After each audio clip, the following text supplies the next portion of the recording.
reason why this topic came up was because as we take a look at, and no matter where you guys are, no matter when you start looking at business right now, people are loving, even though we're in this digital place, people who are having the strongest relationships, they're getting the most amount of business. People having the weaker relationships, they're always looking for somebody new. And so this is a question I want to ask you guys. Is it easier to work with somebody who you know or somebody who you don't know? That's the question. Who's the easier person to work with? And I'm asking this question because I'm putting it out there in the ether. So I want you guys to answer that question for me. Who's got an answer for me? Is it easier to work with people who you know or people who you don't know? I say people you don't know. You don't know? Okay. Who else? Anybody else want to chime in on that? I say it's people you know. People you know. Okay. Anybody else? We had one to say people who you don't know, one to say people who you know. What say ye, the third person? I say people you know. This is Natasha. Okay. So let me give you this. And I'm not picking on you, Holiday, just so you're clear. If it's easier to work with people who you don't know, then you know the wrong people. Yeah, and as the fact is that people do business, people who they know, like, and love. That's who they really want to do business with. If they don't have somebody who they don't know, like, and love, then they'll go to a stranger because they don't have another option. Because relationship is all about trust. Relationship is all about having the confidence that somebody's going to do what they say they're going to do when they say they're going to do it. And when you have somebody like that who you already know, odds are you're going with that person first before you go to a stranger. Because in that business, because this is a relationship and this is business, and in this relationship with business, it requires a certain amount of vulnerability, right? And nobody wants to be vulnerable to a stranger unless they're your therapist.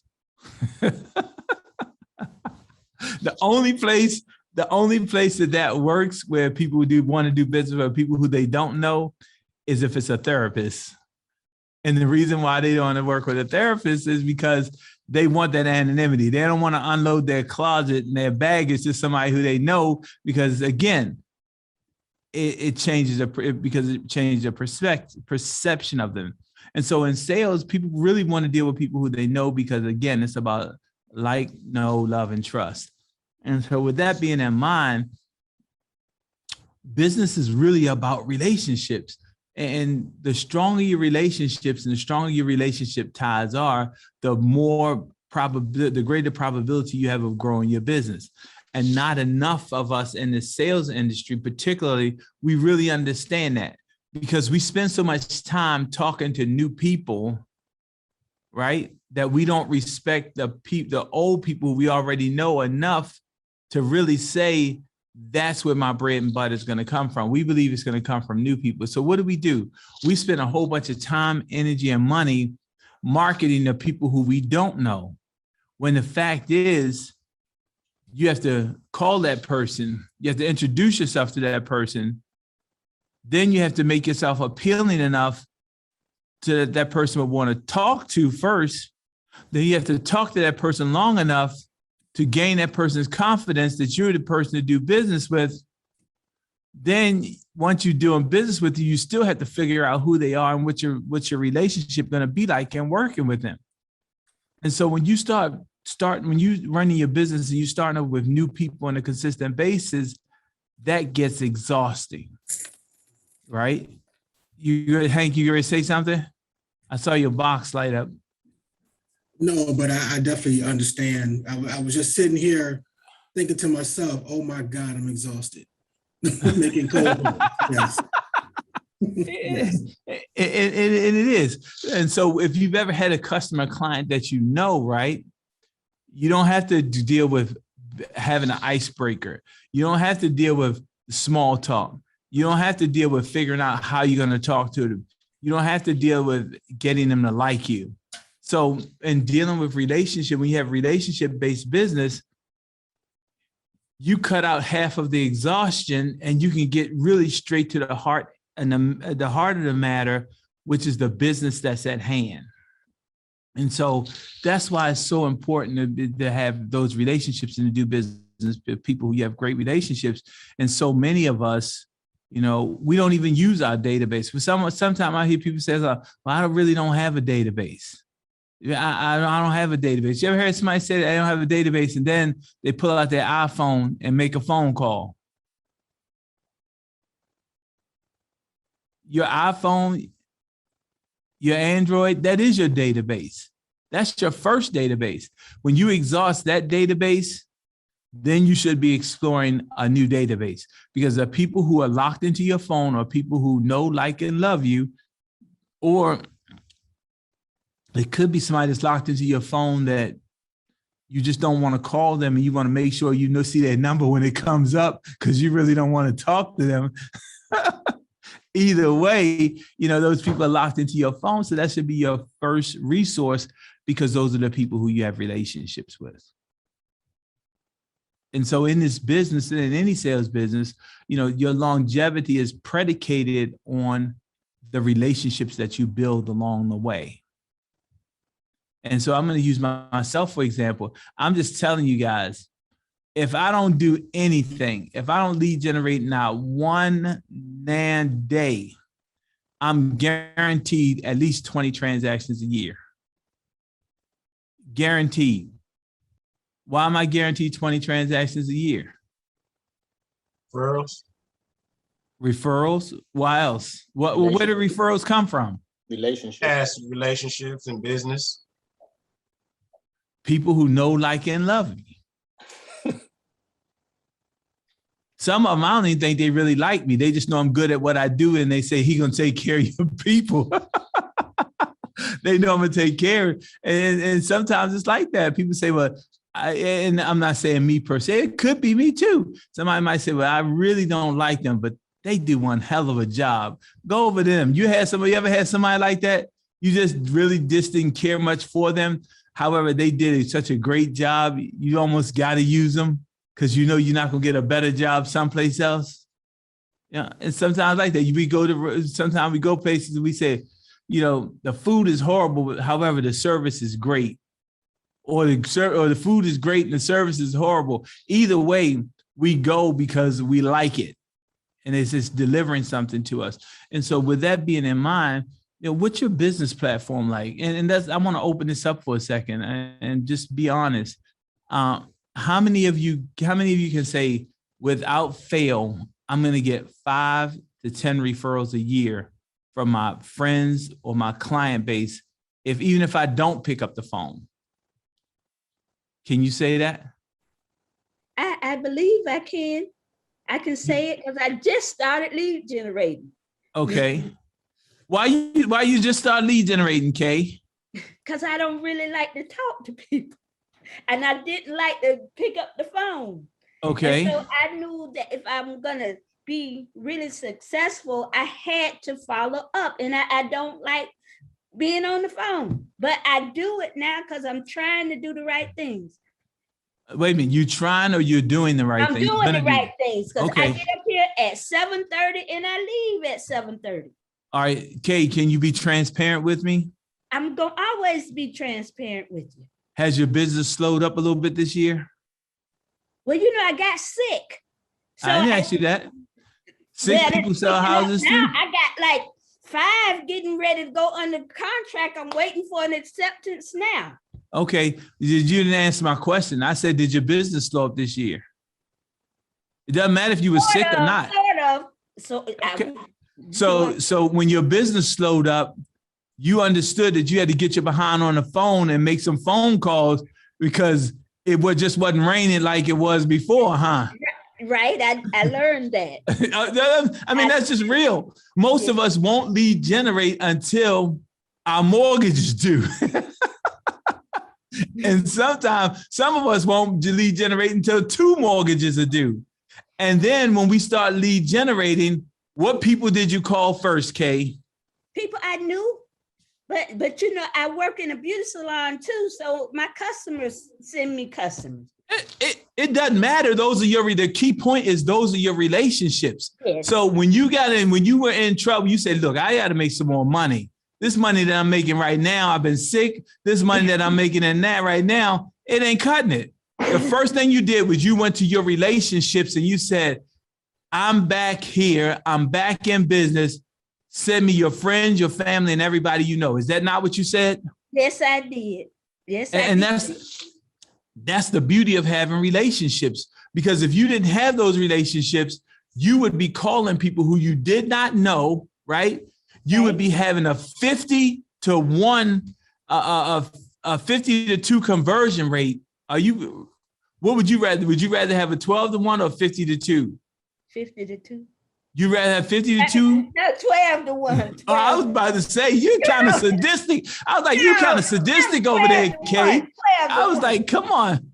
And so, and that's where we go. And then and you just confirmed it in that relationship. Mike Green put in the chat. Mike Green said, I can say that. Open up your mic. Open up your, no pun intended, open up your mic, Mike. So, Mike, when you were talking about these referrals that you get, why do these people call you? I mean, kind of back to your point, right? It's about the relationship. And I think it's just over the years, I've reached out, I've stayed in touch. I've been consistent with certain activities. And so, when you're consistent, folks remember that. I realized from being in this business for a little while that most real estate agents are not consistent.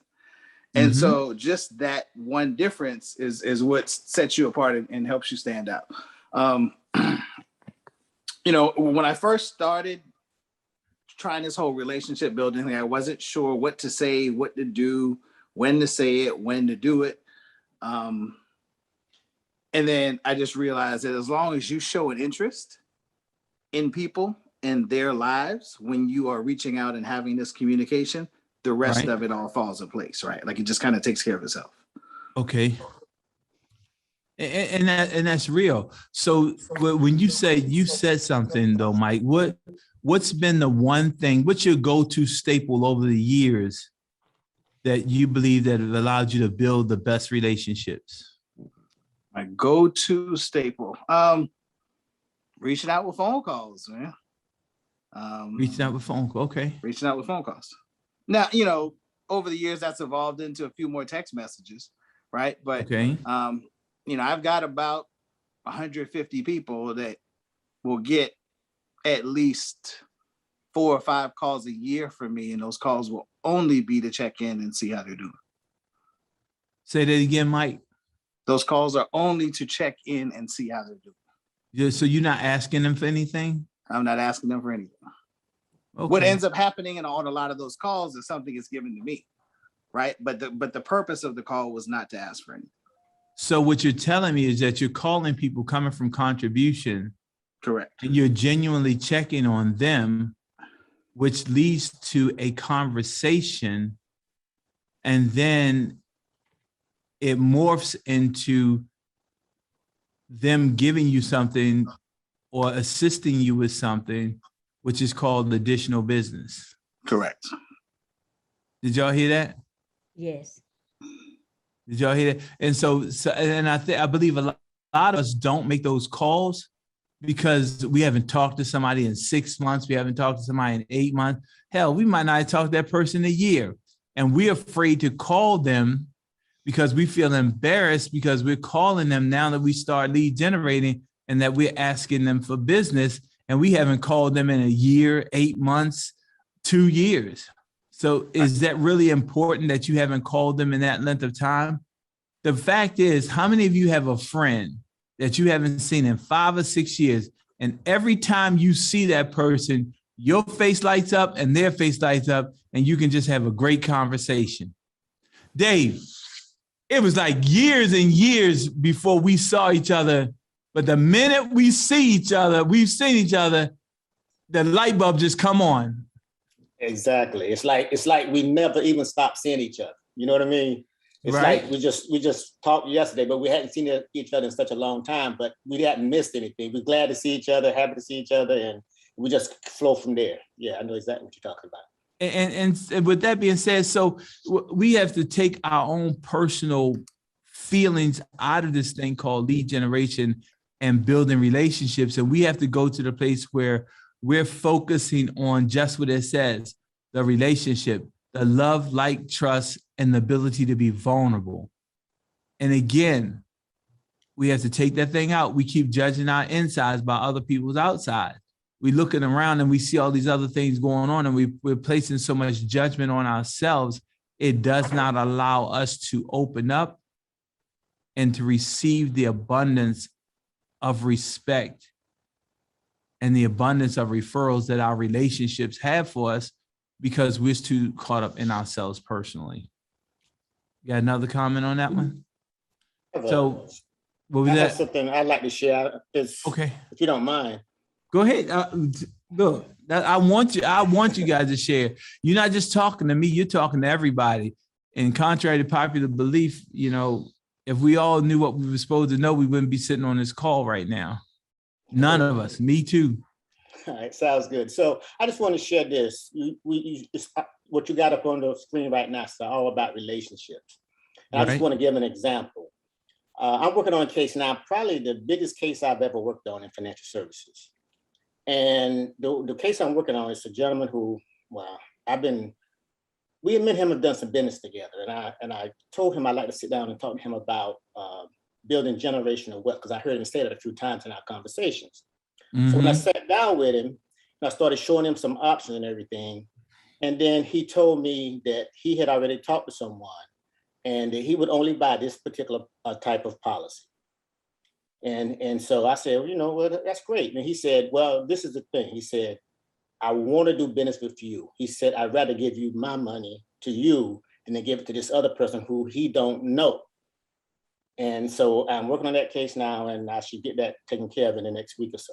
But it was about that relationship that we had, that he wanted to work with me instead of someone else who had also talked to him also. And it makes a difference, I do believe. It does. Know, like, love, trust. Yeah. And so we're going to go through a few graphics here. And I want you guys, and this is a dialogue so that we understand some things, right? The customer life cycle, right? The deal is that when we're talking about relationship and building relationships, we have to go into this cycle, right? And I'm talking just in general, and you can flip this to sales relationships. You can flip this to personal relationships. There's a reach, right? There's a reach. You're reaching out to the person. The acquisition is just where you're collecting that person as a client and you're building them into your life. The conversion is when they actually decide that they want to be a customer or a client, right? So you have this person that's your customer client, they've converted, you're traveling down the road and you're doing business with this person. The magic happens at step number 4, right? And I'm telling you this way. It's not the conversion, it's the retention, right? Because when you have the ability to retain a customer, that means you've built the trust with that customer, that you're at a place where they like, love, and trust you. Now, that's critical right there, because if you don't have step number 5, step number 4, step number 5 is never going to happen. And the reason why I get my phone ring all the time with people asking me for real estate services, which is funny because I just got a call before I came on this call, which I apologize. I was a little late because I answered the phone, and guess what? It was a referral, right? The magic happens after step 4. The magic happens really truly on step 5, because you've retained that person as a client. Then that person who's your client becomes an advocate for you. So the truth is, the retention and the conversion of the client, where they're your client, you're selling them a house or whatever services, right? The retention of the client is when you build that rapport and that person says, I appreciate you and I would do business with you again, right? The real magic happens is when then they become an advocate. and they refer you to other people. Because the truth is, you're only going to sell them one of whatever product typically. Is that fair to say? I know, Dave, you have like 3 or 4 products, so you might sell them a couple more. You might sell them 1 or 2. That's not the magic, though. The magic is when they become an advocate. The magic is when they tell their friends, family, and everybody else about you. Because the truth is, if yes, you retain them as a client, that's not when it really happens. When it really happens is when they become an advocate, because they refer you, that's hypothetically speaking, that one client that you've retained, they refer you to 3 other people, right? So now that's what? 3 new clients. Those 3 new clients can refer you to what? 3 more clients each, right? Mhm. So it becomes compounded. And that's why I say the real magic and the real special part happens when they become an advocate and they start telling their friends, family, and everybody that they know about you. And so in this place where we're talking about the customer life cycle, there is no retention and there is no advocacy. Number one, if you never reach out to them, would you agree? Right. Right. There is no retention. There is no advocacy if you don't, if you're not in an acquisition mode where there's some type of rapport that's built up between you and that person, where that person would even want to think about doing business with you. Would you agree? Right. Right. There is no retention or advocacy if you can't truly convert that person to a client where they actually are doing business with you. It's just not. Now, here's the key. I said the magic happens at the magic starts to happen at retention. The real essence of this entire conversation is the important part is when you reach out to them. It can be extra special in the acquisition and conversion side because the truth is they can become an advocate even before you convert them. So let me tell you this. Let me give you this one. You guys ever had a client and then you did a buyer's education session or you did some kind of education session with them and you sat and talked to them for about an hour? They haven't bought anything from you, right? And you guys truly haven't converted to that client customer, that they haven't converted to that client relationship. And then they tell their friends about this great session that they had with you and that their friend should talk to you because their friend is interested in either buying a service, product, or good. Has that ever happened to anybody? Just because you took the time to educate them and you took time out to build that relationship in that acquisition phase, they felt comfortable enough with you to tell their friends and their family about you before they've even actually done business with you and before they were actually converted to a place where they've even completed a sale themselves. And so my point here is in this relationship, when we're talking about building these relationships, that between acquisition and conversion, that's critical. Because at that point, you're only coming from contribution. And I don't believe enough of us in any kind of business, we come from contribution strong enough most of the time.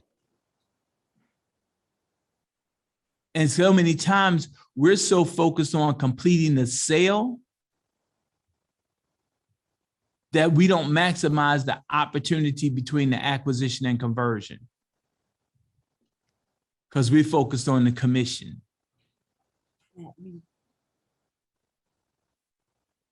Give me some feedback because y'all listening, but I wanna give me some feedback. I'm listening. I'm listening, and I tell you, this thing is hitting right at home. You know, it just makes so much sense what you're saying, Emerick. I have my neighbor, actually, I've been talking to him for quite a while, and he has not done anything with me, but I've been sharing with him what I do and sharing with him some concepts. Right. And he came to me the other day and referred another neighbor to me, and I'm working with her already. And he's not a client, but we have built a relationship, like you said. Right. He has not made it to the conversion phase yet. Right. But he's an advocate even before he's even converted. Yeah, this is good stuff. I never looked at it that way, but the way you got it laid out, it's good. Makes sense. It's real. And so that's the reason why this conversation is about the relationship. You know, you're let's put it this way. And I've said this is the Emerick piece quote. You never have income issues. You never have business issues. You never have financial issues. You only have relationship issues. I don't any other than, matter of fact, there is not a problem that you can have, right? Wrap your brain around this. There's not a problem, issue, or challenge that you have that having the right relationships can't solve. And I'm open, I'm game. I'm game for somebody to say, give me one issue, problem, or challenge that you have that a good relationship can't solve. Anybody got one? Somebody over there said, well, if you died, that won't help you. Better have a great relationship with Jesus Christ. Better have a good relationship with your maker. You get what I'm saying? Somebody, you know, whoever's in the afterlife with you, you better have a great relationship because you're about to meet them in the spirit realm. And I hope you've treated them well before you got to the spirit realm. You get what I'm saying? So when we talk about this thing, it's about relationships. Now, I just want y'all to know, I just got another Emerickism out of this. The other Emerickism is this, just what I said. There's no issue, problem, or challenge that cannot be solved if you have the right relationships. You've been saying that for a while. I just say it different ways. And thank you, Kay. I'm glad you listened to me. I pay attention to everything you say. Uh-oh. You're putting too much pressure on me, Kay. And so we got to look at this thing, gang. We're in the sales, and let's make this clear. We're really not in the sales business, right? You're in the relationship business. And so I had this as one of my questions. You know, why is it that so many people fall out of real estate? Why is it that people get out of real estate? Why is it that people get out of the financial services industry? Why do people get out of these businesses? Anybody know? You got one guess. They don't have relationships. There we go. Because if they had relationships, they'd have clients. And if they had clients, they wouldn't have to get out of business because they wouldn't be able to get out of the way of business. And that's just real. So let's look at this right here. Let's look at this wheel for a second. I want you guys to see this. And this is the sales cycle, right? And it's much like the five components. So the first thing that we do, again, we're talking about a relationship here.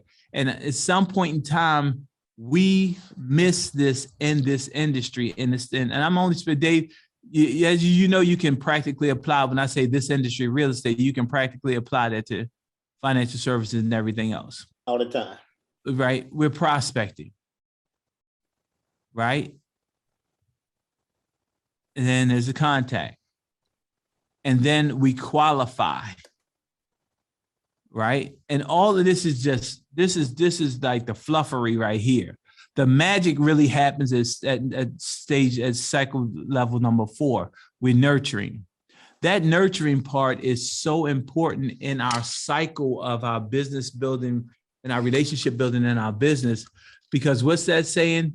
People don't care how much you know until they know how much you care. Right? And so many of us break down in this business cycle with the relationship because we don't nurture our clients properly. We're focused on the commission. We don't understand what our client's perspective is. We don't really understand what our client's requirements are. And I'm going to use this word, and I'm removing it from my vocabulary. We really don't truly understand what our client's needs are. So which ultimately means we don't service our clients at the highest level as a whole person. Most of us service our clients to the place of getting them through the transaction. And there's a difference. There's a difference because when you nurture your clients and your clients know and understand that you care about them, if anything happens after this next step, your clients will always give you the benefit of the doubt because you've built the relationship. And so here's what happens. We make an offer, and I'm gonna put this in terms. We make an offer, this person becomes your client, and we put an offer in on a property. I'm gonna switch this up a little bit. We put an offer in on a property. The home inspection does not go well, right? And you have to give that client advice as a fiduciary. You have to give that client advice whether they should proceed with that transaction or not. The client does not want to listen to you and what you're saying, even though what you're saying is the best option for that client. And the client does not want to listen to what you're saying. The client says, I don't want it. I don't care what you say. I don't want to, it's just it. And then there's a breakdown with you and the client because the client feels like you're trying to sell them on something that they said that they did not want. Why does that client feel that way? Lack of trust. Why do they have lack of trust? Didn't build a relationship. When did you not build the relationship? At the very first conversation. At the very first conversation. And what else? Using a sales cycle. The nurture. You didn't nurture them. They didn't feel that, just like you said, Hank, they didn't trust you. You didn't nurture them properly. And they have a trust issue with you that has not been exposed. Because here's the deal. You don't know how great your relationship is until your relationship is stressed. You get what I'm saying? When everything is good, everything is good. When things go wrong, it's your fault. If you don't believe me, those who have a wife, ask your wife. If you have a husband, ask your husband. If you have a significant other, ask a significant other, because it's never their fault, right? It just is. So at that place, we have to do a better job in steps 2, 3, and primarily 4. And then at 5, when we're making an offer, there's something that's going to come back in that counter situation. And when in that counter situation, whether it be the home inspection, whether it be the price, whether it be the financing, your ability to handle that objection comes into play. Now, the validity of the way that you handle that objection comes into play from that client's perspective is based on what? How much they trust you. Whether you handle steps 3 and 4 properly. And the reason why I said 3 and 4 properly, because if the objection that you're dealing with, I'm going to just bring it hypothetically speaking, is the price of anything. The question that you have to ask before you can give an objection on any kind of prices is, does that person financially qualify to deal with that price objection? Does that make sense? If it's a home inspection, right?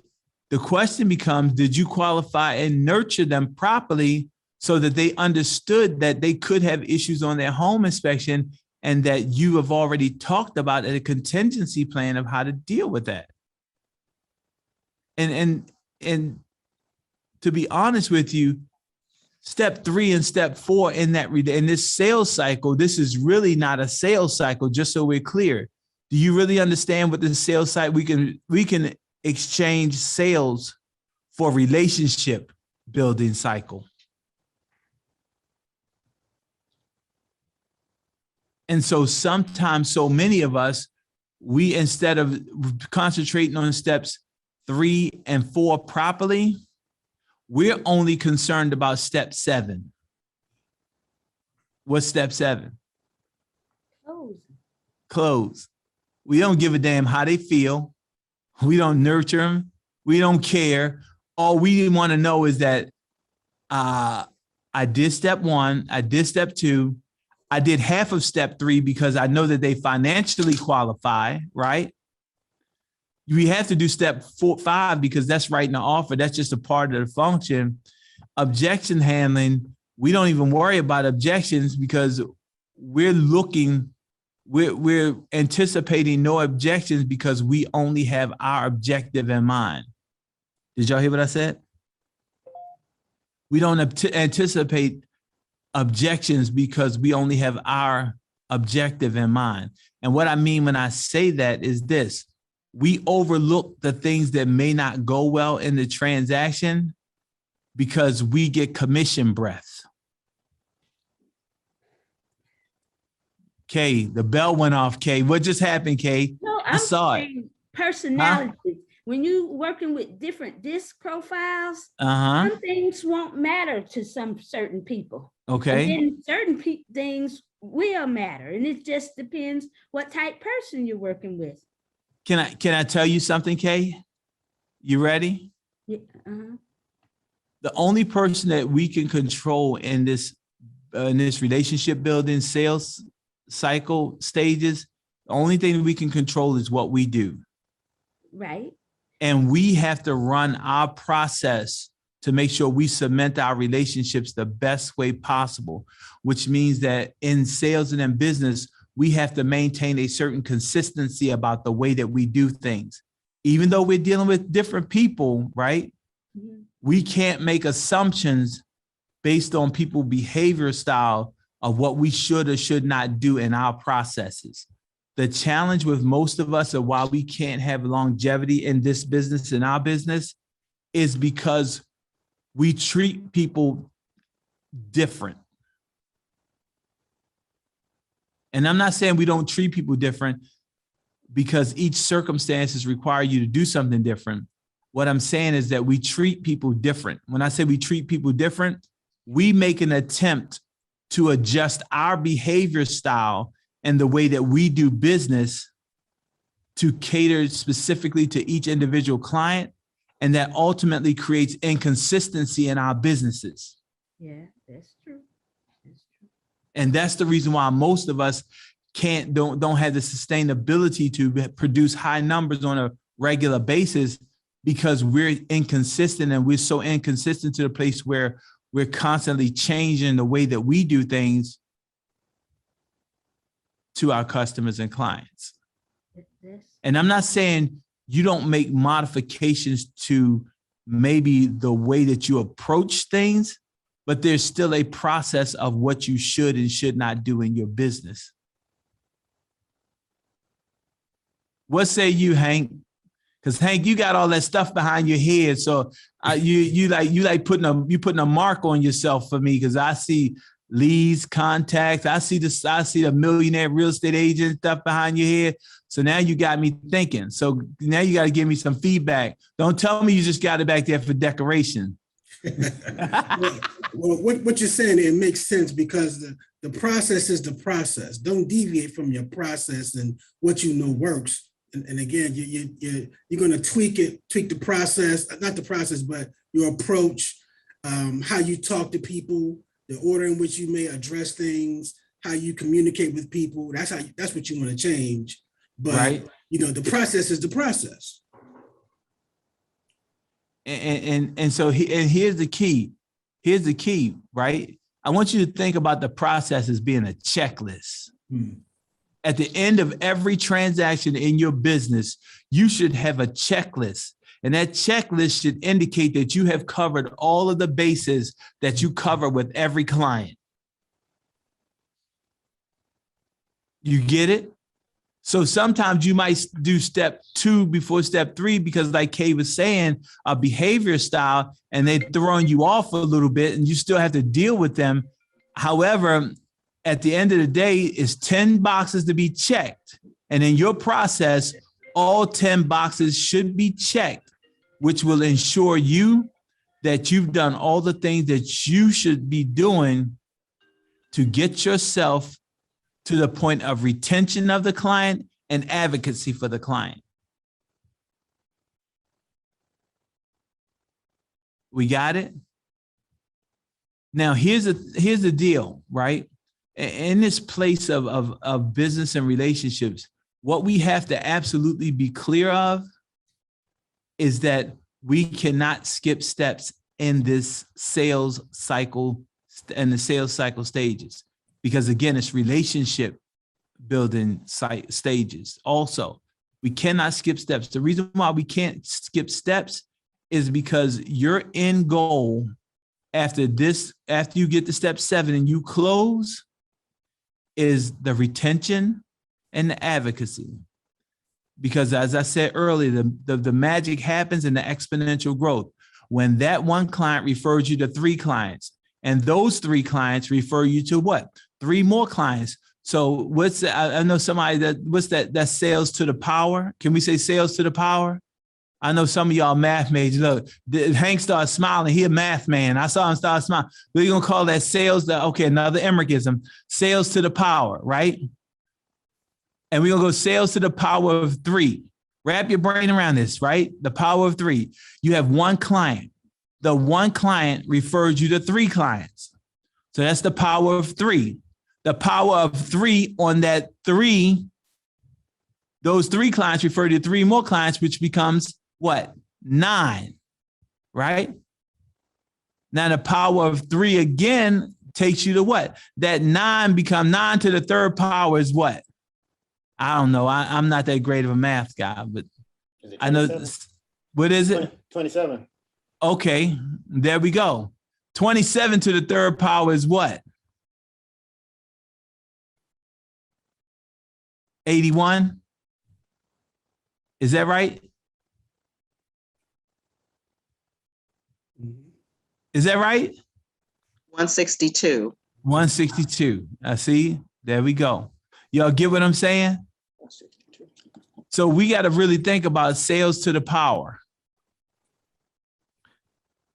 All right. Don't nobody steal my thing. We're going to call that, whenever you think your business, think of sales to the power. Sales to the power of 3.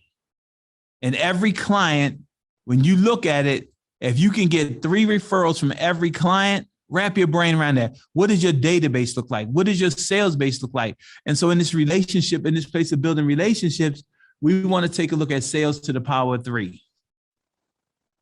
Now, I want y'all to know, I just started that up right then and there. Sorry, Emerick, it was 81. Yeah, that's I what thought it was said. 81. I'm so sorry. I didn't want to say nothing, right? I was wondering. Apologize. But you know what? You know what? I've been out of school a long time, and some of y'all might have some younger kids, and you know that new math is different from old math, right? Exactly. David, yeah, you in numbers, man. You just let it fly too. I was like, I said it was 81, and somebody said, I said, well, maybe I understand the power. I was sitting over here popping my collar that I splattered out 81, and then it said, no, it's not. I'm like, oh man.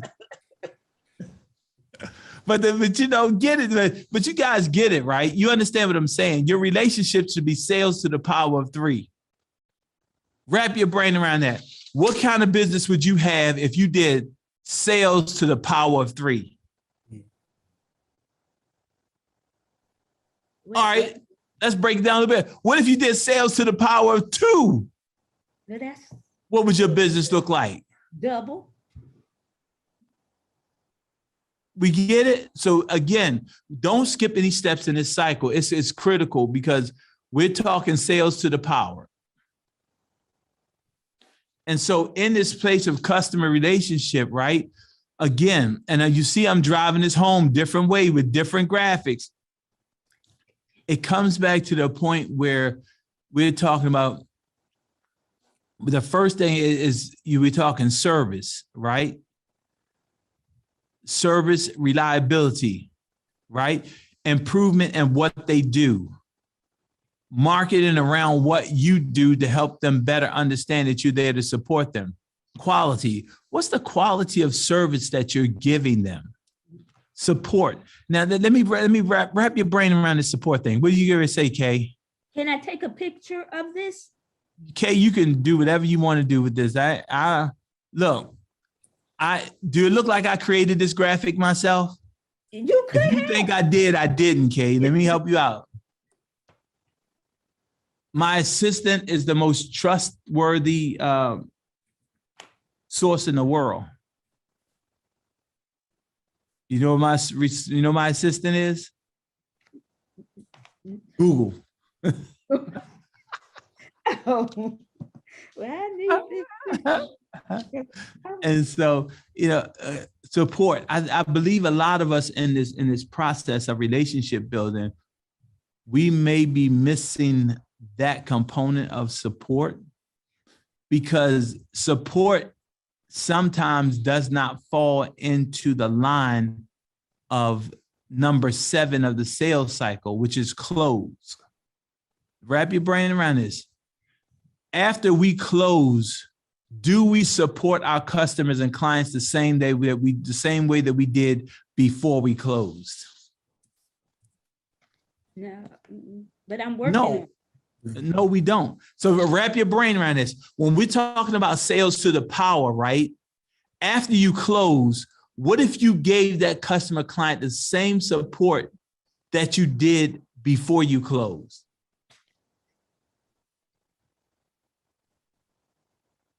What would your sales to the power look like then? 2 to the power, 3 to the power. I'm trying to tell you, because guess what? After most of us close, they might hear from us about 3 weeks after we close, maybe a month after they close. After that, we don't call them back no more, do we? Let's be real. Most of us don't. Most of us don't communicate with them after that. So here's something that I'm implementing in my business and my team. I call people back. Anybody that knows me, I'm really consistent. I'm super consistent. I'm either consistently good or consistently bad. Either way, I'm consistent. And so what I'm saying about this thing is, what I've adopted moving forward is a yearly, where I communicate with people all during the year with a gift. There are a few services out there, and one of the services that I'm using, it's a part of my marketing. And I'll just tell you guys, it's called Fusion Growth Partners, right? And in working with Fusion Growth Partners, what I've understood is that, and what I see better, is that there is a cycle that you can, of gifts that you can give a client at the 1 month mark, 2 month mark, 3 month mark, 6 month mark, 9 month mark, 1 year mark. I think it's a 15 month mark gift. Now, let me ask you a question. If you had a client and you could have a gift mailed to your client 8 times a year, and it cost you $192, would it be worth it? Yes, it would. So why don't we do it? All I'm saying is this, you cannot save your way to profitability. Let's make that clear. Can't do it. At some point, you have to invest back in your business, and that investment is going to be from your time, resources, and money. So we have to do a better job in the support category of making sure that after the sale, we support our clients better.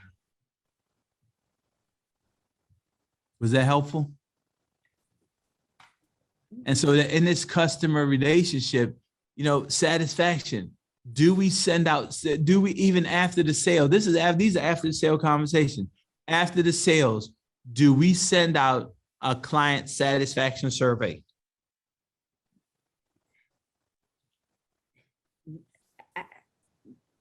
Why not? I'm just asking. Because if we support our clients properly after the sale, we're sending them 8 or 9 gifts after the sale. We're making 3 or 4 phone calls after the sale. We're checking on them to say, hey, is everything working well in your house after the sale, right? We're sending out a customer satisfaction form after the sale. You think that might breed a little bit of loyalty into your relationship with that customer, with that client?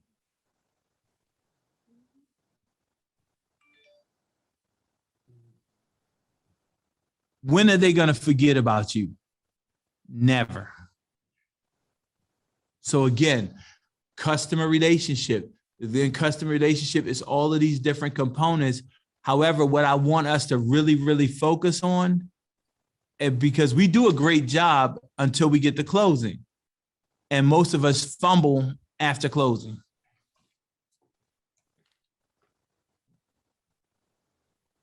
So again, support your clients after closing. Make sure they're satisfied after closing. It's going to cement that loyalty, which establishes just a strong relationship.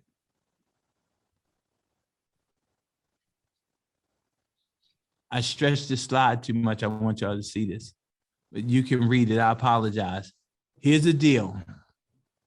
In all the things that we do with our customer client, there's one thing that we have to really, really focus on a lot more, and that's emotional intelligence. How many of us know and understand what emotional intelligence is? Or do we have an idea of what emotional intelligence is?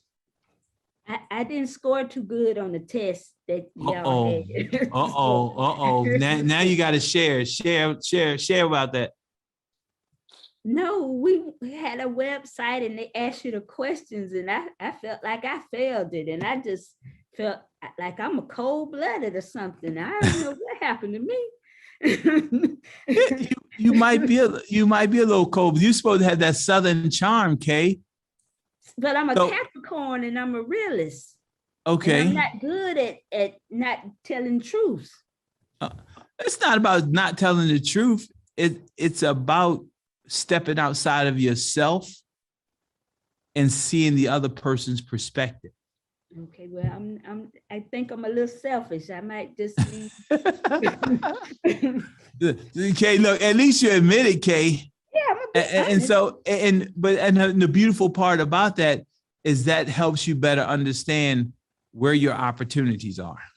Mm-hmm.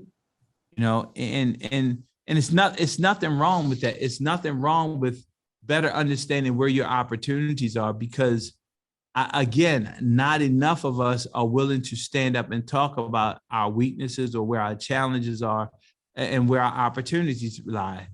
And we have to, because when we're having this emotional intelligence conversation, right? That's what it's ultimately about. It's ultimately about stepping outside of ourselves, knowing and understanding that there's someone else involved in this process. In the process, what's the process? Let me make this clear. There's someone else involved in this process. What's the process, gang? Relationship building. Is it building? Yeah. The process of relationship building. And at the end of the day, we have to make sure that we're mindful of the other person's position, the other person's place, and what we ultimately have to do in that space of relationship building. Because, you know, we can't have a relationship without the other person, because just a relationship is just like communication. Actually, relationship and communication can really be used as synonymous terms.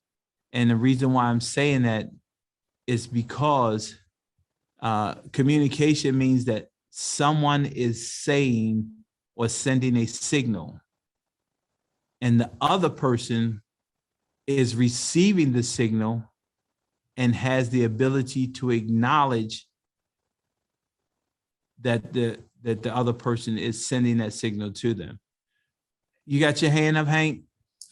Yes, I'm going to admit I am ignorant to emotional intelligence, and that slide, if you can walk me through, okay, give me some information. Okay, so here we go. We're gonna go a little deeper. It's another slide. We're gonna go a little deeper. Right. So just run with us right now, and then we're gonna go a little deeper, right? Emotional intelligence. When you have a certain level of emotional intelligence, it helps you increase your leadership ability. It increases your team performance. It improves your decision making, right? It decreases your occupational stress. It reduces the staff turnover, and it increases your personal well-being. Now, and the reason why I put this slide first, because I want you to know the benefits of establishing or working towards a stronger sense of emotional intelligence. Because as a salesperson, as a group, increase leadership, right? You say, well, I'm a solo practitioner. I don't have a leader. I don't have to worry about nobody but me. I'm leading a team of one. That's not true, right? Because you have customers and clients that are on your team, right? And you're leading them. You have a loan officer, and we all know we cannot let the loan officer run by themselves, right? At certain places, we're leading the title company. We're leading everybody in this transaction, because make no mistake, as a real estate professional, you are the lead. You are the head of the transaction. Because if you don't sell a house, don't nobody get paid. Let's be clear about that. And so in your relationship with all of those people, again, it comes back to leadership ability, increased team performance. All of those people who you're leading will perform at a higher level with the desired results that you want to achieve, which is ultimately your client's happiness. Improve decision-making. When you make decisions, right, and you understand the people who are around you and how it affects them and how important it is for them to work inside of your structure, right, it allows you to make better decision-making, which is ultimately comes back in the form of leverage, typically, specifically for most of us. Decrease occupational stress. Not one, but all of us have been, for lack of better terms, upset, angry, pissed off at somebody in the transaction because they didn't do what they were supposed to do, which creates occupational stress for you, because half the time you're upset with people for not doing their job, which you don't have anything to do with. But again, when in that space of people on your team, emotional intelligence, you understand how to talk with them, how to deal with them, and how to get the best results from them, it decreases your stress. Reduce staff turnover. You say I'm a solo practitioner, I don't have a staff. Yes, you do. You typically choose what loan officers you're gonna work with, correct? Mm-hmm. You typically choose which home inspector you're gonna work with most of the time, correct? You choose the people who you're working with. And most of us, if you've been in this business for any length of time, you have changed some folks. Yes. You have changed some folks. So maybe it's not the folks that might not be that bad. Maybe it's just the way that you interact with these people and you communicate with these people. And that's the reason why they're not that good at working with you. And Kay, that's why I appreciate what you said is you said, you basically said, I might have some challenges. Yeah. And if you can call your own baby ugly, then you know the outside world see your baby as ugly, right? And you can't just put makeup and a pretty dress on your baby. You have to do some cosmetic surgery. Yes. And I come to class every Thursday. And I appreciate that. And then at the end of the day, it all equates to increased personal well-being. Because at that place where you have people on your team working well, your team is clicking, all your transactions are running smooth, it ultimately means that you're going to make more money. Let's be real. Because we're all in business to do what? Make money. Make money. I know some of y'all out there, so somebody's talking about, well, I just love working with people and I just love to make people happy. And I love to help people get their new house. I get so much joy from that. I got a question for you. And if that's the only reason why you do it, did you donate your entire commission to that person you sold the house to? The answer is no. So you're doing it for the money because you got bills too. I used to say that. The key word is used to. But now I had this event hall and I want it pretty. So I got to work. There we go. And so you were asking this question, Hank, about emotional intelligence, right? And this is the best way to sum it up. You got high, low EQ and high EQ, right? And so when we take a look at this and we start talking about emotional intelligence and, my fault, I apologize.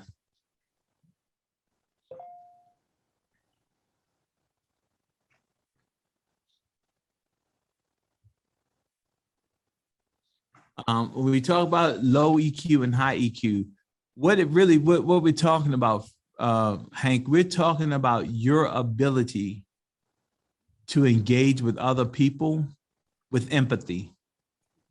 Does that make sense? Definitely, yes. So when we take a look at both sides of this scale, we say low EQ. Low EQ in this personal awareness space, aggressive, demanding, egotistical, bossy. The person on the other side, they're assertive,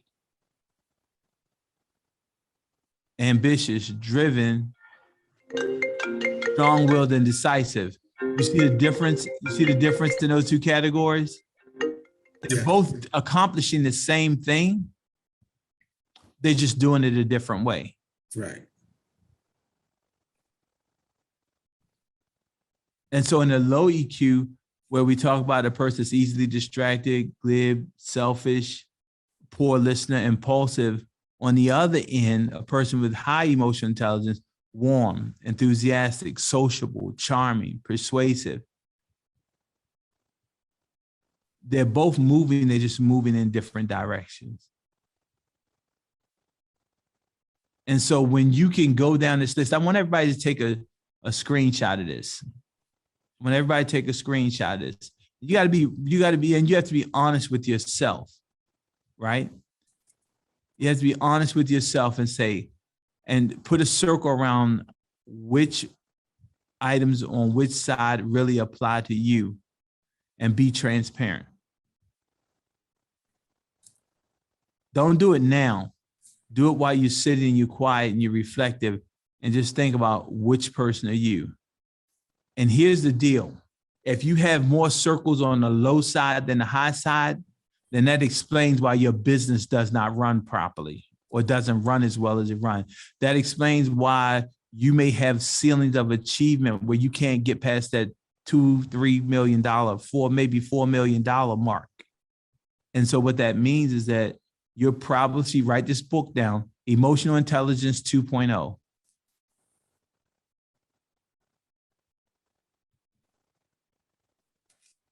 Emotional Intelligence 2.0. You probably should really pick up the book. Everybody should pick it up. If you find that you have more circles on the low rather than the high side, you probably should go pick that book up.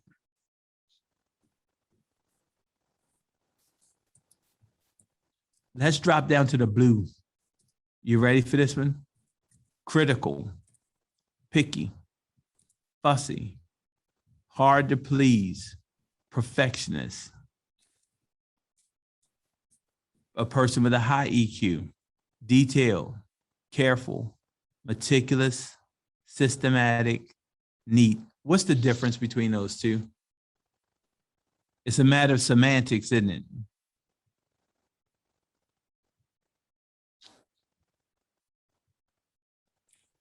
It seems like it's about your interaction with others. Okay, tell me more. Where you're being critical, it seems to me like you would be criticizing others. If you're fussy, you're giving people a hard time, whereas you can be detailed and make sure things are correct. Being meticulous, again, dotting the I's, crossing the T's, making sure things getting done correctly in the right way, versus seems like your interaction with other people is, being picky, being fussy, hard to please. That's what I see. Okay, so let me put this a different way. You ready? In that space of low EQ,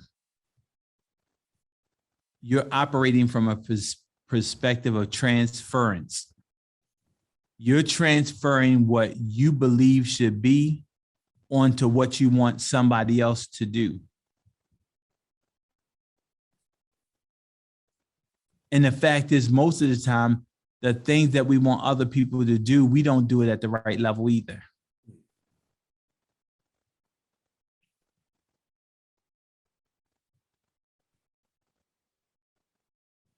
You got it? Yes, it makes sense. And so if you take a look at low EQ and high EQ, really that's what this is saying. People with a low EQ, they operate from a perspective of transference. They transfer all of their traits or their believed traits or their demonstrated traits onto other people, and they expect other people to do what they do the way that they do it. when the truth is everybody's not built the same. So we have to meet people where you have to be willing. A person with a high EQ is willing to meet people where they are and then pull them to where they want them to be, as opposed to expecting people to meet them where they are. They're willing to go down. They're willing to go back and meet people where they are. Does that make sense? Yes. And that's a part of high emotional intelligence. And that's a good way to put it. Are you willing to meet people where they are? Or do you expect people to come to where you are? Okay. Maybe that's why I fail so bad. Because you want people to come to where you are instead of you going to meet them where they are. Did I strike a nerve with you, Kay? Well, it revealed how I really am. Okay. No, that it reveals where you're moving from. Okay. All right. That's a good one. You like that? Yeah, I like that much. It reveals where you're moving from. Neva, you back, Neva? I've been here the whole time. I just had to chime in because you wanted I know. That's why I said you back, because you had to cut that camera on, something burning on you. Go ahead, Neva. Yeah, you weren't just talking to Kay. I struggle dealing with that because I realized, and I'm a work in progress, but I realized pretty much my entire life I am an inherently selfish person, and I think the world revolves around me. So coming to that realization, I have to realize I have to go to where people are and not have them coming to me. Ooh, okay. And that's a beautiful thing when you can begin to move and understand, particularly, I don't know, y'all might not be my age, but particularly at the age that we are of maturity, and understand that we have to make some adjustments in where we are, and not say that's just the way I've been all my life and I'm just going to stay that way. That's a beautiful thing. So congratulations. Thank you. And at the brand new, ripe old age of 51, yes, it doesn't feel good, but it's a necessity. I gotta work on it. You know what? In your life, you'll feel better about yourself. You'll feel better about yourself because, you know, when we get to a certain point in life, we have to really understand that it's really not about us, but however it is about us. Because as we get older, some of y'all don't know, Hank, Mike, y'all don't know nothing about this. The older that you get, right, the longer the list becomes of things that you will no longer do. Mm-hmm. As you get older, that list becomes longer and longer. The stuff that you did at 35, 36, 37, when you get 50, I ain't doing that no more. You ain't gonna say that ain't what you saying. We all grown folks, and I hope I don't offend nobody. You gonna say I ain't doing that shit no more. that's just what you start saying. I ain't doing that no more, right? Look at Dave. Dave looking at me.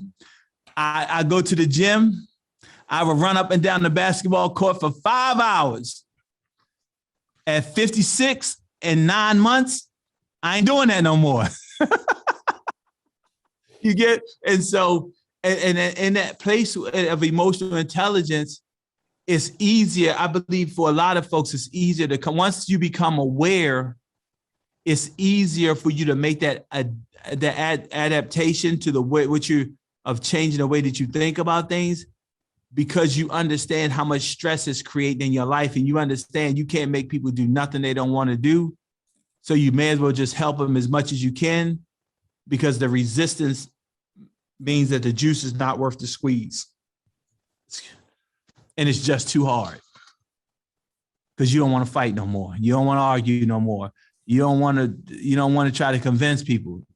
Listen, let's just do this way and let's just keep it moving. Let's keep our life simple. We got it? Did that help you, Hank? Yes, definitely. Thank you. So you going to get that book, Emotional Intelligence 2.0? Yes, sir. Hey, Emerick. Yep. Hi, I just have a comment. Please. Yeah, so all of this, what you're giving is very vital. And I Okay. wanted to just put out there, as far as building relationships Okay. and dealing with, situations or whatever where it may not rub me the right way. But I like to look at that as an opportunity. Okay. I like that. An opportunity to understand the other person. Okay. And in understanding the other person, we are learning as well. Mm-hmm. So it's a dual benefit.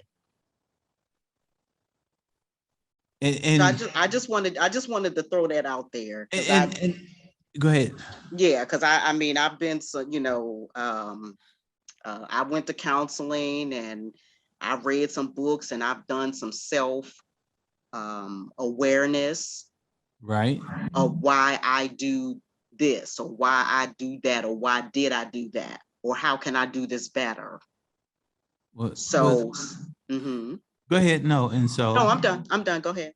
and that's a place where we had to go. Let me do something real quick. That's something that we have to know and understand better, just to be quite frank with you, as Black folks.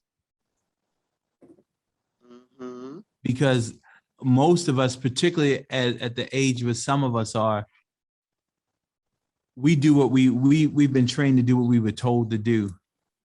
And we think that everybody else should do what we tell them to do likewise. Exactly. Yes, I agree with that. And I'm gonna leave that one alone. But yeah, you're absolutely right. And we just have to get better, and we have to, again, acknowledge where we have our shortcomings and move past that to grow beyond that. So congratulations. And by the way, we're all in therapy, whether we want to acknowledge it or not. Thank you, And sir. so no, we are, that's real. And so again, we think we're helping other people and we're really helping ourselves. We just don't know it. And so when we thanks for that, Annette. I appreciate that. And so when we start talking about looking at this thing, Hank, and I'm speaking specifically to you, Hank, because you're the only person acknowledged. It's like EQ is something. I thought that was equalizer. And then that's cool. So so when we look at this, right, EQ and IQ, we have to understand that they're two different things and they come from two different parts of the brain, right? And that's clear and obvious because we all know some super intelligent people that have absolutely no common sense, right? Because it's two separate sides of the brain. And so we think about that, your IQ is analysis, know-how, technology, expertise, concepts, designs, critical thinking, patterns, and logic. That's all great, fine, and dandy, right? How many people do you know that is like super intelligent, can do all of those things, and when it comes to just basic, fundamental, common sense life activities, they fall way short? Look at Hank shaking his head like, damn, I know a whole bunch of them people. and it's real because that other side of the brain is about empathy, motivation, self-reflection, the ability to manage relationships. And again, the biggest one is social awareness and self-control. Because that social awareness and self-control is really how you deal with the outside world. That's how you deal with the outside world. And in that place, the reason why relationship building is so critical is that emotional intelligence is so critical to relationship building is because of three of these things: the self-control, the social awareness, and the empathy. Because if you can put those three components together, the ability to manage relationships is so much easier, right? The ability to properly place your motivation is so much easier, right? And then that place of self-reflection, it makes it where it's clear and apparent because you're aware and you understand how much the outside world influences your ability to manage relationships, how much the outside world affects your ability to do self-reflection of how you relate to others. And then it also helps you become more aware of your motivation and how it affects other people. And we all know people who they're motivated, and to be quite frank, they're motivated and they really don't give a damn about how it affects anybody else. They're only concerned about what happens for them. And those types of people have issues with what? Relationships, because it's not about the relationship for them. It's about their motivation and them reaching their objective. And so when you look at this EQ versus IQ conversation, you know, if you don't, in order for you to succeed at the next level, you better start working on your EQ.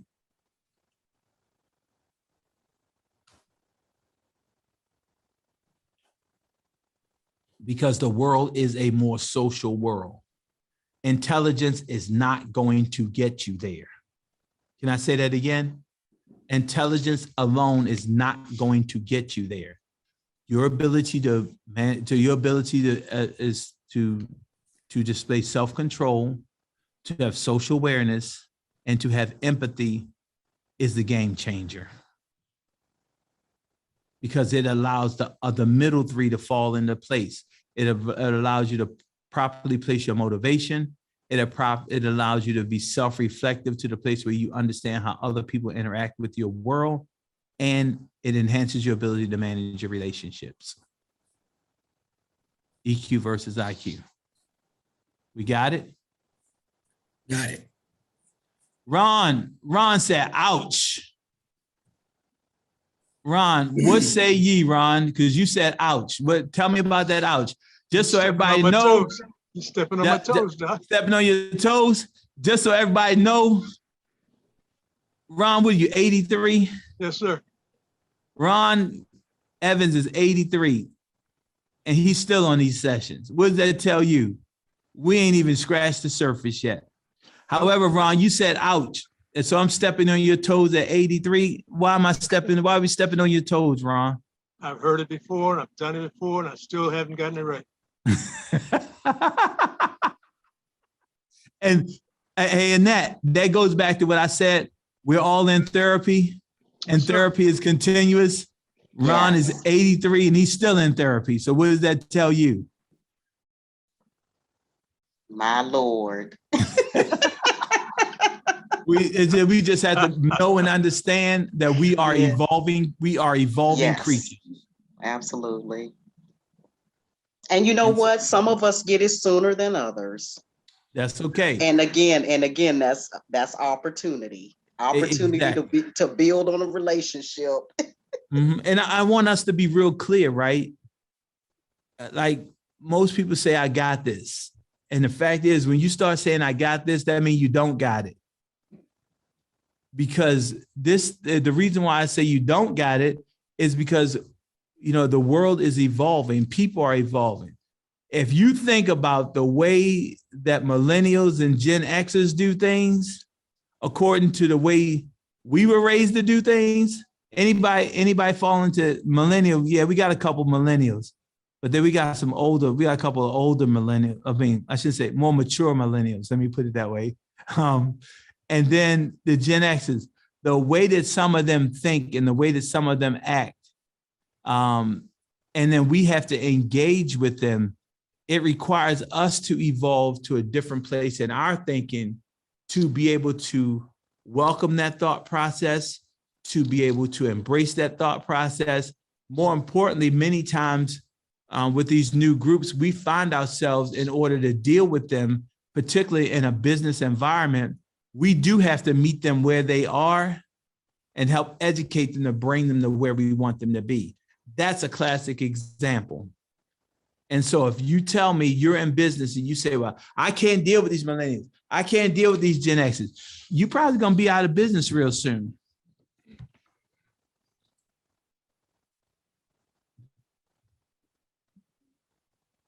And that was a true proverbial pause, by the way.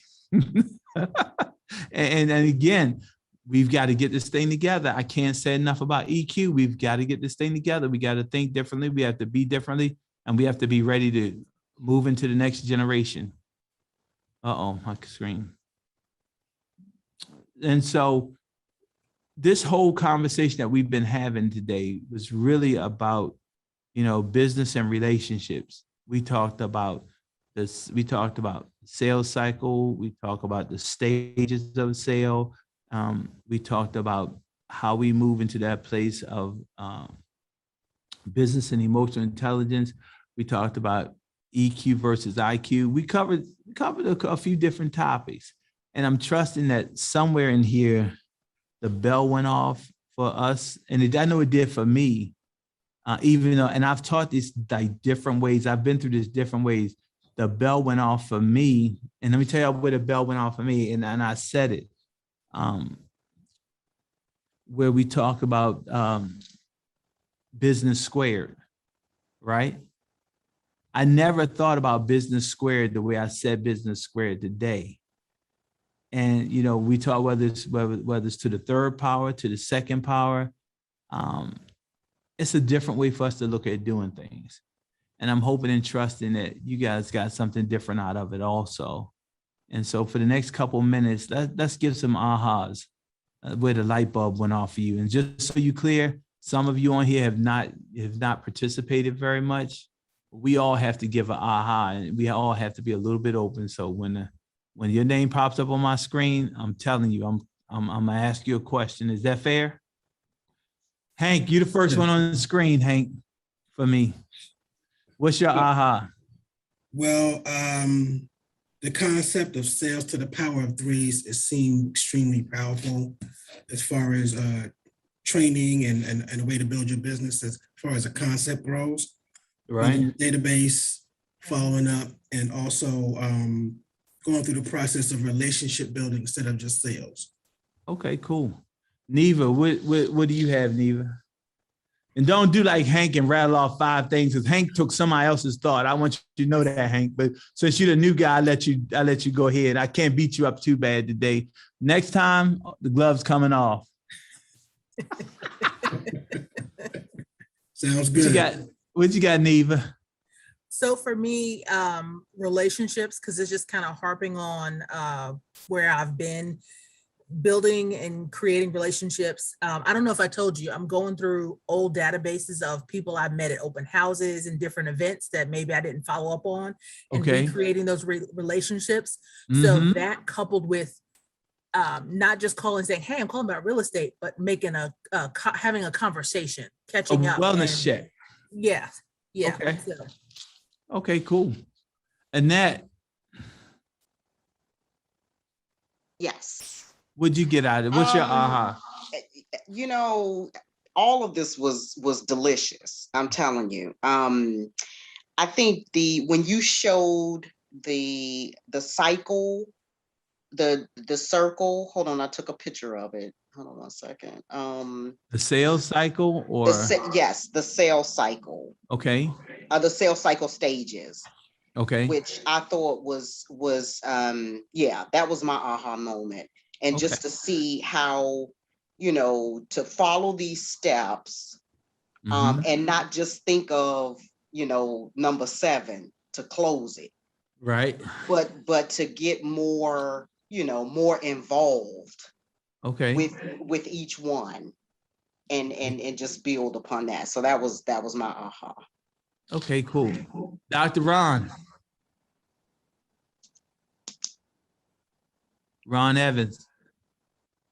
Yes, sir. What was your aha?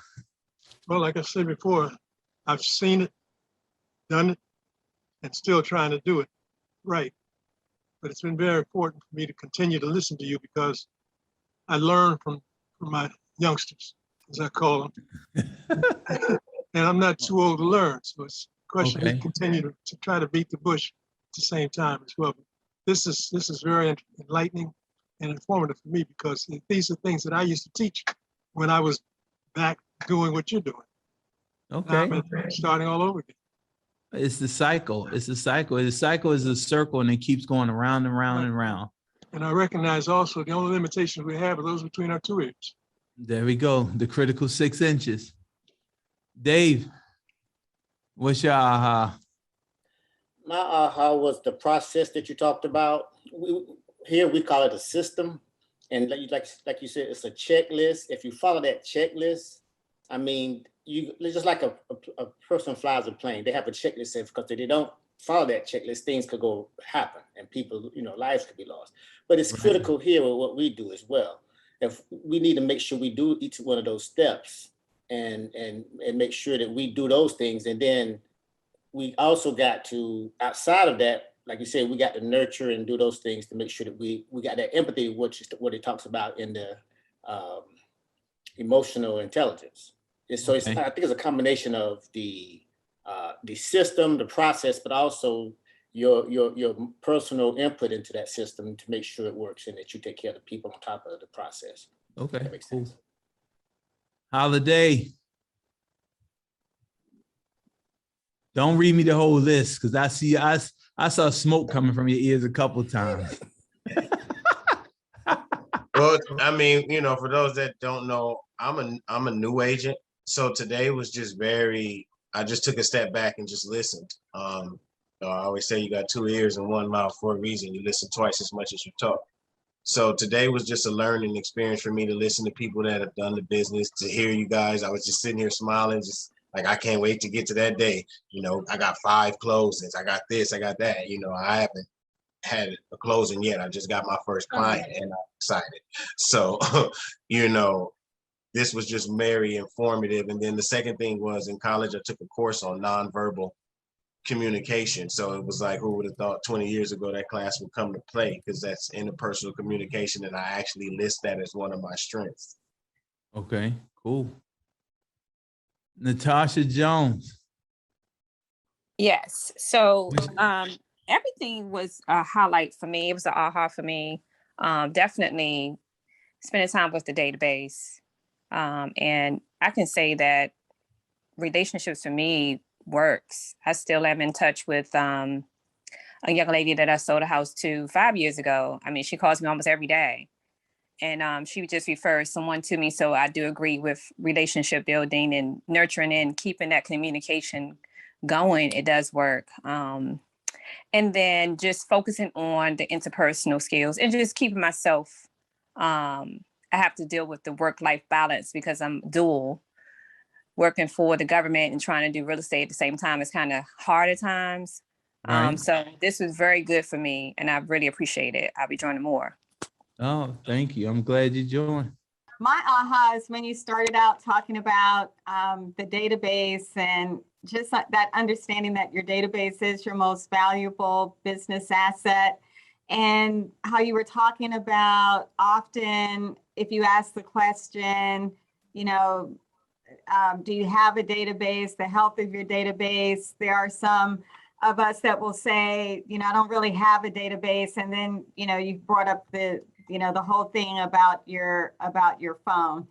I would say that when I thought about what you said, it's like, yeah, we have a phone and we have a lot of people in there. We also have social media, and many of us have thousands of friends on social media, and the opportunity that we have to tap into the people that we know on some level to really use that as the foundation for building those relationships. Because at the end of the day, like you say all the time, relationships will take us places that money never will. And I mean, I'm here today as a product of the relationship that you and I have had for 20 plus years.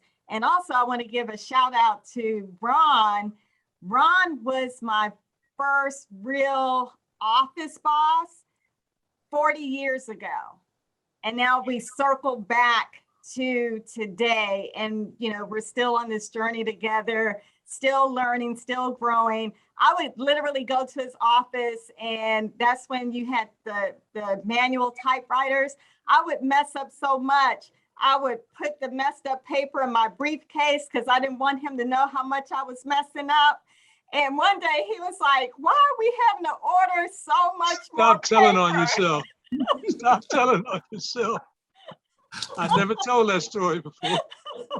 Well, I'm telling on myself just to say, I just want to say how grateful I am for relationships. And at the end of the day, it is like Emerick always says, it's God, family, relationships, and then the business is going to come. You just focus on the first three and everything else is going to work out, you know, overall. So, and Vera, yes, girlie, you have grown so much over the 17 years I've known you. So great job on that as well. Kay, you gonna close us out, Kay? See, I saved you for last, Kay. See that you thought I forgot about you. No, I didn't forget it's about okay. you. Because I learned the most. My dad always talks about how cold I am and how I don't have empathy for other people. And I guess after I failed that test and after looking at this, it's true. And I just got to work on myself. And that's why I can't get to that other level of success, because I don't think about the other people. I think about me. Wow. You know what, Kay, with you saying that, I want to thank you for being so transparent, because not many people would be that transparent. Then openly, because you don't even know, you probably, you know one of us, at least just 2 or 3 of us from being on this call. The rest of it, you don't know from a can of paint. Oh, Vera. And Vera, okay. But the other 10 people you don't know, but the point being is that you're just that transparent. And that's a symbol of growth right there, when you can be that transparent and speak that way about yourself. So kudos to you. And I appreciate you.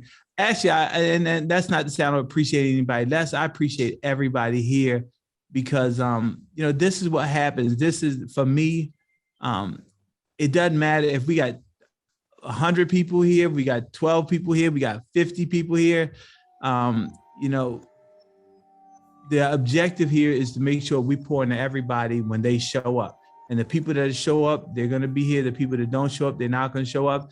And I just got to I have to get better with my notices too.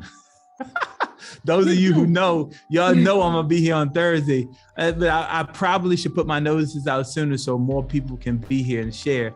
And I'm going to tell you guys, I'm going to keep saying this, you know, for me, my objective, so that all of you are clear of what my goal and what my purpose is. My purpose is to help 1,000 people figure out how to make $300,000 a year, at least $300,000 a year consistent. You get that? Now, that's any and all people. However, I would love for it to be 1,000 people that look like me. Wink, wink. And so the truth is, and that's why I'm here. I'm here to help the people that come into my space to grow. Those that choose to be into my space to grow.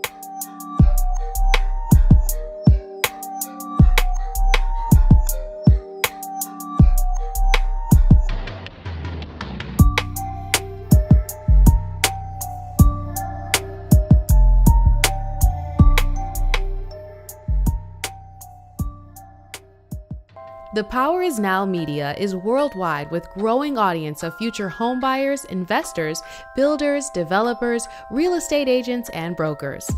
The Power is Now Media is well positioned to increase awareness and produce results for our growing roster of advertising partners. An advertisement on any of our platforms is the right step toward reaching and communicating key brand messages to a targeted network of individuals, families, and communities interested in housing.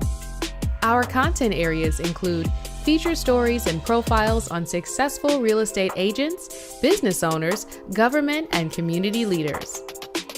The Power is Now magazines are the leading resource for real estate agents, mortgage bankers, entrepreneurs, and small home ownership businesses, providing leaders with business strategy information, resources, and tools through PIN, Real Estate, and Programming Guide magazines. Stay up to the minute with real estate and mortgage news and information from industry experts. VIP agents are able to feature listings each week. The Power is Now TV radio podcast features weekly shows that include Homebuyers Town Hall, Real Estate Roundtable, VIP Agent Spotlight, and so much more. Each week, VIP agents have opportunities to be featured guests on the shows. VIP agents can discuss and showcase houses, neighborhoods, and provide brief introduction. The interviews are unlimited 10 to 15 minutes on each current listing. This product alone separates you from your competition. The Power is Now delivers to you market update interview to promote listing weekly, promotional biographical video, co-host a bi-monthly Homebuyers Town Hall show, featured subject matter expert on Real Estate Roundtable show, The Power is Now program guide e-magazine, The Power is Now national e-magazine, article writing and blogging, social media content customization, inclusion and press releases, graphic design services, business and performance coaching, technology support, referrals, lead generation opportunities, and management support.